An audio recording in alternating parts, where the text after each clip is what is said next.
You'll use a number of displays for landing, including the altitude and airspeed indicator, the instrument landing system, or ILS, the vertical speed readout, and the angle of attack readout and indexer.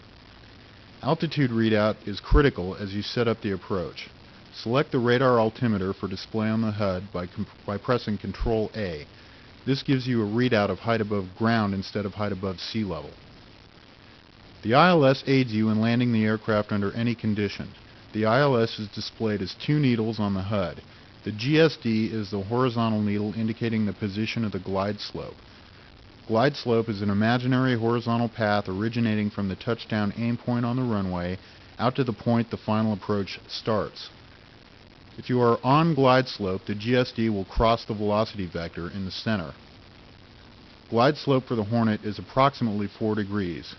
Check glide slope as you start your final approach. At the correct altitude, the runway landing area is 4 degrees below the horizon line in your HUD. To maintain a 4-degree glide slope and land at the correct speed, the velocity vector should be superimposed on the touchdown aim point and proper angle of attack maintained. The vertical needle, or LD, indicates your lineup relative to the aircraft. Lineup is an imaginary vertical line extending from the runway center line out through the final approach. On lineup means your aircraft intersects this line. When on the correct heading, the LD will be covering the runway and crossing the velocity vector. The key to flying the needles is small, smooth corrections to maintain an on and on, or on glide slope and lineup. Moving too fast will cause you to overshoot and chase the needles. The last part of the landing equation is angle of attack. As you may recall from the Principles of Flight section, angle of attack is the angle the wing makes with the airstream. For the aircraft to maintain a 4-degree glide slope and land at the correct speed, proper AOA must be maintained. On-speed AOA is fixed at 7.6 degrees for the Hornet.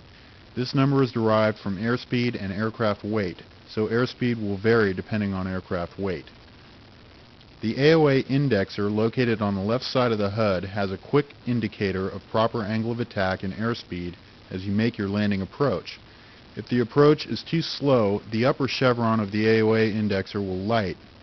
The chevron indicates the direction your nose and the angle of attack must go to be on speed. To correct, increase your power until airspeed starts to increase. As on-speed angle of attack approaches, the center ball will light. Reduce power slightly. If aircraft speed starts to build, the angle of attack indexer will indicate that you are fast by lighting the lower chevron. Reduce power until the airspeed begins to decrease. As the center ball lights, add power to catch the airspeed decrease and maintain on-speed flight. Along with speed, nose position affects angle of attack. Climbing with no change in engine thrust decreases speed and you'll begin to slow. Get in the habit of adding power when making large backstick corrections, pushing the nose over to increase airspeed and decrease your AOA. Take out power as you make major nose down corrections.